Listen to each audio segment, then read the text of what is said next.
우리 가족 가운데 혹은 심지어 내가 이런 순간을 보내시는 분들이 생각보다 많습니다. 그게 뭐냐면 자꾸만 이 되새김질하는 그러한 성격입니다. 소가 되새김질하는 것은 소화와 건강에 참 좋습니다. 근데 사람이 지난날의 아픔 혹은 후회를 지금 살아가면서 자꾸 소 안에서 되새김질하는 것은 솔직히 백해무익합니다. 근데 언제 내가 지난날의 아픔과 후회를 소환할까? 그때는 예상보다 내가 섭섭한 일 혹은 가족이나 어느 사람과 관계에 있어서 어려운 일이 반복이 되어질 때에 내가 왜 이럴까 하면서 자기도 모르게 지난 날을 소환하는 것입니다. 그러면서 스스로 현재를 더 힘들게 만듭니다. 이거를 스스로 판 함정이라고 생각합니다. 자기가 스스로 만든 개인 독방에 들어가서 더더욱 고립되어지는 내 자신을 발견하시는 분들이 혹시 이 자리에 저는 계신다고 생각합니다. 이런 분들의 특징은 무엇이냐 하면 이렇게 사는 것인데 운명일까? 숙명일까? 하는 생각을 생각보다 자주 합니다. 왜 지난날에 다시 소환하기 싫은 그러한 아픔과 후회스러움이 지금 또 일어나고 있는가? 나는 되돌이표 인생인가? 자학하는 일이 생각보다 혼자 많아지는 경우인 것입니다. 그러다가 어디까지 가냐 하면 예수 믿는 사람이나 믿지 않는 것들이나 심지어 일부 가족이나 친척들도 다 똑같은 사람들이야 하면서 환경과 사람에 대해서 지난날과 달리 내가 굉장히 부정적인 사람이 되었습니다. 신경질적인 사람이 되었습니다. 현재 아픔 때문이 아니라 자꾸만 되새김질하기 때문인 것입니다. 교회에서 저에게 공부하라고 미국에 보냈을 때에 1990년 봄이었습니다. 미국 신학교로 한국 사람들이 많지 않기 때문에 어쩌다가 한국 분이 지나가길래 전도사님이시구나 해서 제가 반갑게 인사를 했습니다. 전도사님이시죠? 반갑습니다 하고 인사를 했더니 그 공부 잘하는 전도사님이 한 말씀 하시고 지나가셨습니다. 퉁명스러운 표정으로 반갑기는 뭐가 반가워요? 그러고선 지나갔습니다. 그때는 저는 이해가 되지 않았습니다. 지금은 그분을 넉넉히 이해합니다. 왜냐하면 그분은 지난날 어느 사람에게 받았던 상처가 아직 온전히 치유되지 않은 분이었을 것입니다. 그래서 미국 사람들 가운데 갑자기 한국 사람, 낯선 사람 저를 보게 되어지니까 자기도 모르게 과거가 소환되지 않았을까. 그래서 저 사람은 뭐야? 나한테 뭘 원하는 거야? 기분 나쁘네. 부정적이고 신경질적인 반응을 보이게 된 것입니다. 이러한 사람들은 터지지 않는 시한 폭탄과 거의 비슷합니다. 언젠가 터지면 본인뿐만 아니라 주위 사람들이 많은 상처를 받게 되는 것이죠. 결국 그 공부 잘하는 전도사님은 가정폭력으로 말미암아 그 신학교에서 쫓겨나고 말았습니다. 혹시 우리들도 인생 살아가면서 겉으로는 방긋방긋 웃고 있지만은 속으로는 지난날의 아픔과 후회스러움이 현재에 자꾸 오버랩 돼가지고 마음속에 나 이러지 말아야 되는데 하면서도 내가 점점 사람이나 어떤 환경에 대해서 부정적이고 신경질적이라 그러면 오늘 예배 시간에 치유도 받고 치료받아야 됩니다. 더 힘드신 분이 있습니다. 어떤 분이냐면 너무 지난 날을 소환해서 나는 이게 내 운명의 모양이야 하며 살아가고 있는데 그것을 표현할 대상이 없어서 마음속에 계속 간직하며 그 감정이 쌓여져 가는 것입니다. 이것은 마치 창문이 전혀 없는 벙커 안에 수류탄이 터지는 것처럼 어느 날 팡 하고 그 감정이 터지게 되어지면 감정을 표현한 사람보다 더 본인과 다른 사람에게 좋지 않은 영향을 끼칠 수 있기 때문인 것입니다. 우리가 기독교인으로서 주일날 예배를 드린다는 것은 한번 이 시간에 이러한 생각을 해보는 것입니다. 내 감정은 내가 처리해야 되지 않을까? 저 목사님의 설교를 통해서 내 감정을 누가 처리해줘? 아니잖아. 제 손자도 이제 중학생이 되었습니다. 많이 바뀌었습니다.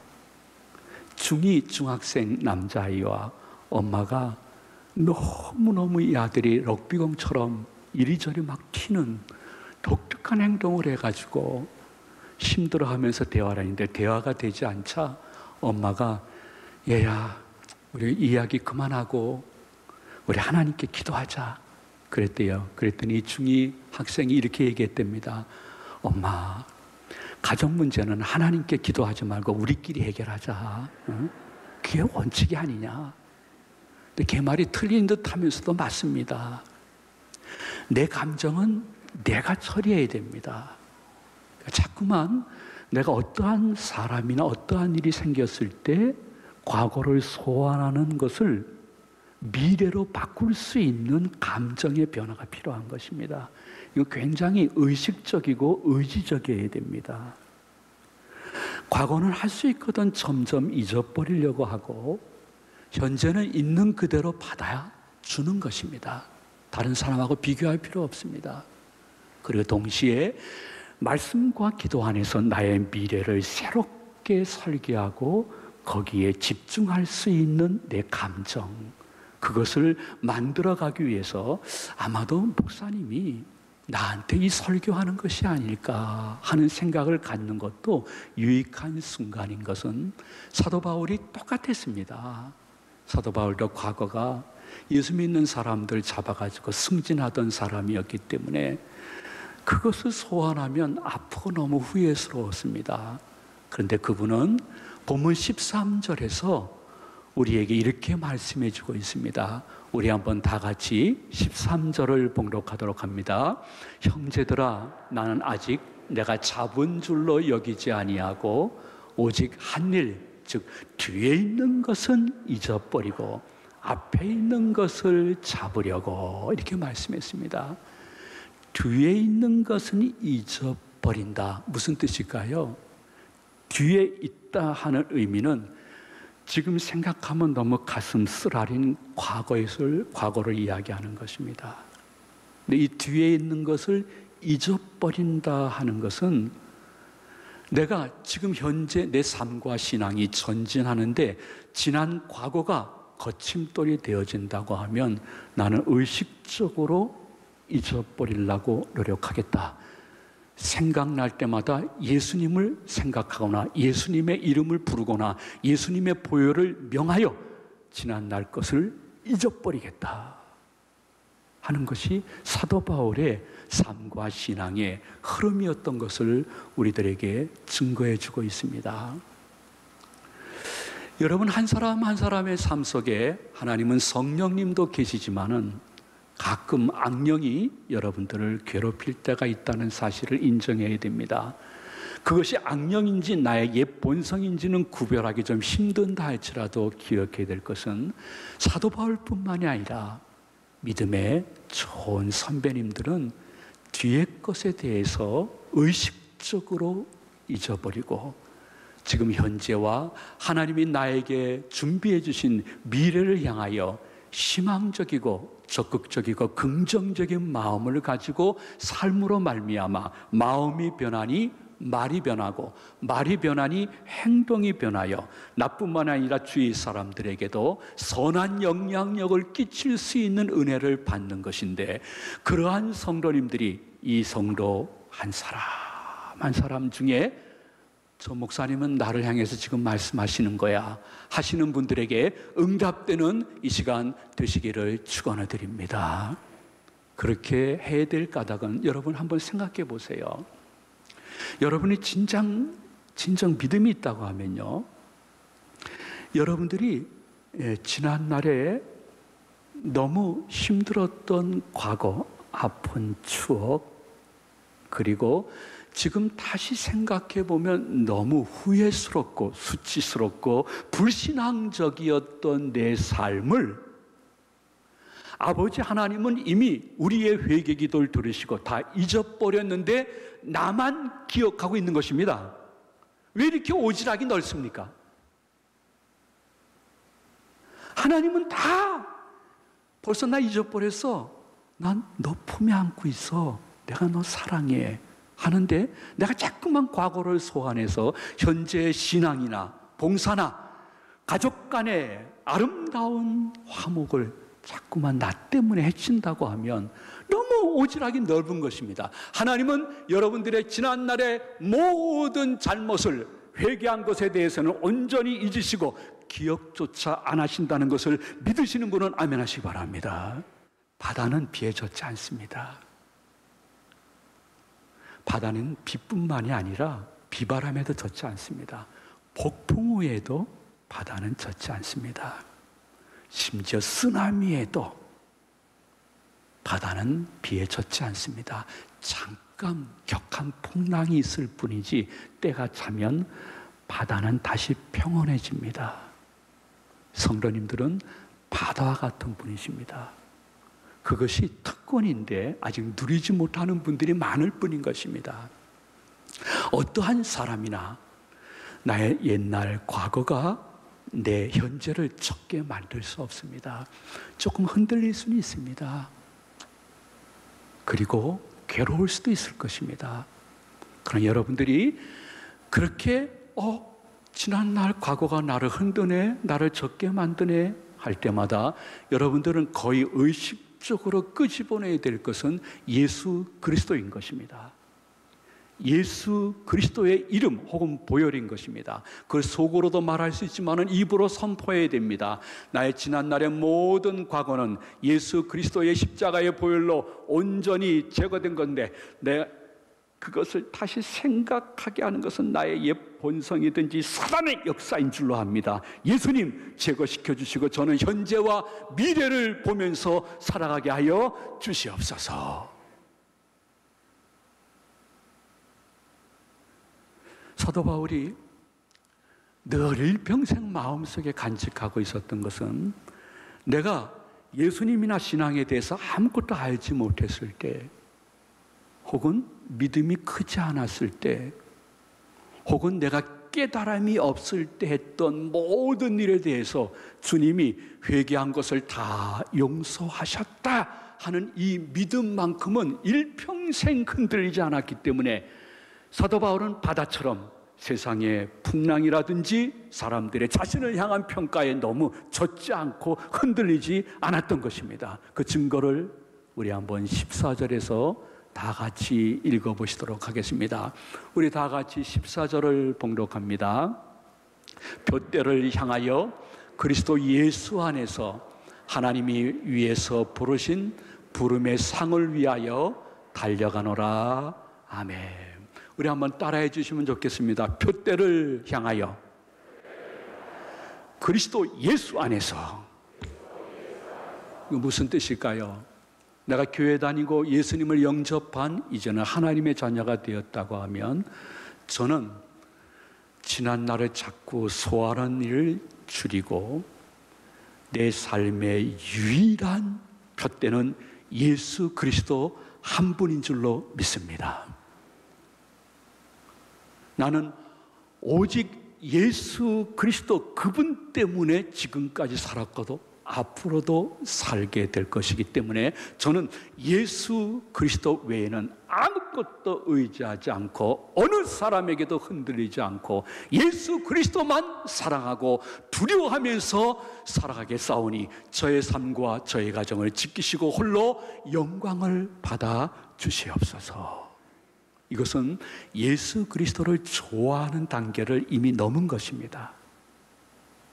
그리고 예수님과 굉장히 친밀해진 단계에 들어가는 것입니다. 예수님이 자신의 목숨을 나 같은 것을 위해서 희생하셨다 하는 것을 느끼고 감사하고 누리면서 그 예수님께 충성하겠다는 사람들이 진짜 그리스도인 것입니다. 다시 말씀드립니다. 예수 그리스도께서 자신의 목숨을 나 같은 것을 위해서 십자가에서 희생하셨다는 것을 느끼는 것, 감사하는 것, 그리고 그 은혜를 누리는 것, 그래서 그것 때문에 예수님께 충성하겠다는 것, 그 사람이 진짜 기독교인이고 진짜 직분자이지, 어떠한 직분자라 할지라도 이것이 없게 되어지면 혹시 세상 말로 교회에서 진급했는지는 모르지만은 사람의 중심을 보시는 하나님이 보실 때는 초신자에 불과한 것입니다.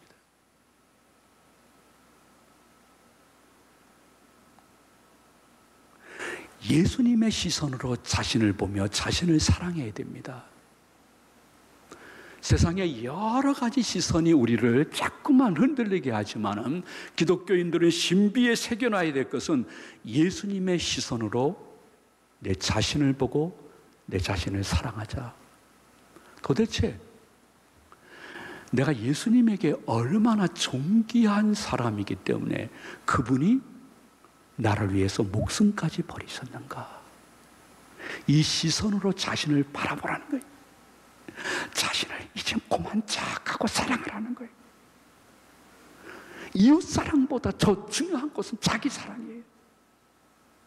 근데 주문을 외워서 되는 것이 아니라 예수님이 나를 얼마나 사랑하셨기에 자신의 목숨까지 십자가에서 버리셨는가?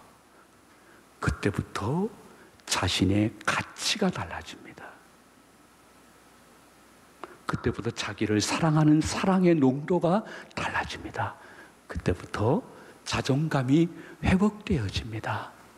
그때부터 사람들 대할 때 많이 누그러지고 평안해질 수 있습니다. 그래서 그것을 통해서 자신이 너와 우리와 가족에게 선한 영향력을 끼쳐서 오늘 내가 툭 한번 복음을 전했을 때 그래 한번 가보자 할 수 있는, 반열 위에 올라갈 수 있는 여러분 한 사람 한 사람이 되기를 성령님이 이 시간 굉장히 소망하고 갈망하고 있다는 것을 마음속에 기억해 주시면 감사하겠습니다. 말씀을 마치도록 합니다. 사도 바울은 그렇게 예수님의 시선으로 자신을 바라보면서 자신을 사랑함으로 그 예수님을 각처에 전하는데 일평생 보냈지만은 그의 마지막 산 소망은 이 세상이 아니었습니다. 그래서 다시 한번 14절을 우리가 다 같이 읽으시면서 부름의 상이라는 말씀이 좀 꽂혔으면 좋겠습니다. 우리 다 같이 봉독합니다. 표대를 향하여 그리스도 예수 안에서 하나님이 위에서 부르신 부름의 상을 위하여 달려가노라. 아멘.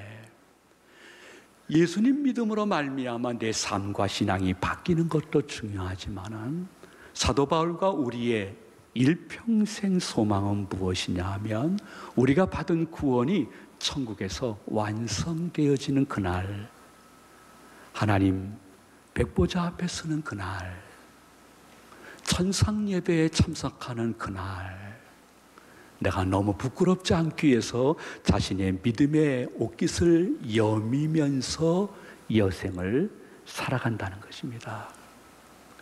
여러분, 여행이 참 즐겁죠. 여행이 참 행복하기도 하고요. 여행이 때로는 감격스럽기도 합니다. 여러분, 여행이 국내 여행이든 해외 여행이든 즐겁고 행복하고 감격스러운 이유는 딱 한 가지입니다. 이 여행 끝나고 돌아갈 집이 있기 때문인 것입니다. 만약에 내가 여행을 다니고 있는데 돌아갈 집이 없다 그러면 결코 그 여행은 행복하거나 기쁠 수 없을 것입니다. 감격 없을 것입니다. 인생 여행도 마찬가지입니다. 여러분, 인생 여행이, 내 삶이 그럼에도 불구하고 기쁘고 행복하고 감격하고 찬송하면서 살 수 있는 것은 돌아갈 내 영적인 고향 천국이 있기 때문인 줄로 믿으시기를 바랍니다. 그리고요, 여러분, 국내든 해외이든 이 더운데 한번 여행 다녀오신 후에 아마도 여러분 한 번쯤은 다 그렇게 이야기를 했을 것입니다. 집에 들어오면서 짐을 막 그냥 내팽개치고 옷을 벗으면서 그렇게 이야기했을 것입니다. 야, 여행 좋긴 좋고 그것도 좋긴 좋지만은 집이 제일 좋다, 집이 제일 편안하다 하면서 여러분들 다 벗어 제끼고 에어컨 바람 쐬면서 여기가 천국이다 야 그랬을 것입니다. 인생 여행도 마찬가지입니다. 언젠가 우리가 이곳저곳 다니면서 인생살이 하다가 주님이 부르실 때 천국 가게 되어지면, 와, 여기가 진짜 좋구나, 여기가 진짜 행복한 천국이구나, 주님을 직접 배우면서 먼저 간 성도들과 주님을 영원토록 찬양하는 거룩한 처소에 올라온 자신을 보면서 동시에 지옥을 보면서 예수님을 향한 마지막 환희에 찬 할렐루야 아멘 감사가 있게 될 것입니다. 저는 우리 아내랑 같이 방송일 때문에 지방을 가다가 엄청나게 큰 트럭이었는데 그 트럭에 하나님은 당신을 사랑하십니다 하는 글자가 크게 붙어 있는 것을 봤습니다. 너무 깜짝 놀랐습니다. 승용차라면 모르겠는데 그 거친 삶을 살고 있는 화물차 기사일 텐데 컨테이너 있는 거기에 크게 하나님은 당신을 사랑하십니다. 그리고 또 인천에 들어와서 인천 시내를 통과하며 집으로 가려고 하는데 개인 택시인 것 같아요. 그 택시 뒤에 하나님은 당신을 사랑하십니다, 행복하세요 하고 무슨 감리교회 이렇게 자기가 다니는 교회 이름을 써놨습니다. 그것을 여러분들이 보신다면 반응은 딱 두 가지일 것입니다. 뭐 지나치게 저렇게 예수 믿는 티 낼 필요는 뭐가 있나, 너무 지나치다 할 것입니다. 그런데 만약에 예수님의 시선으로 자신을 보고 자신을 사랑하는 훈련에 성공했다고 하면 나도 저렇게 하고 싶은데 아주 용기가 없을 뿐이야, 참 멋진 분이네 하실 것입니다. 어느 편에 속하십니까? 이번 일주일 예수님의 시선으로 자신을 보고 자신을 사랑하시는데 승리하시는 모든 성도님들 되시기를 주님의 이름으로 축원해 드립니다.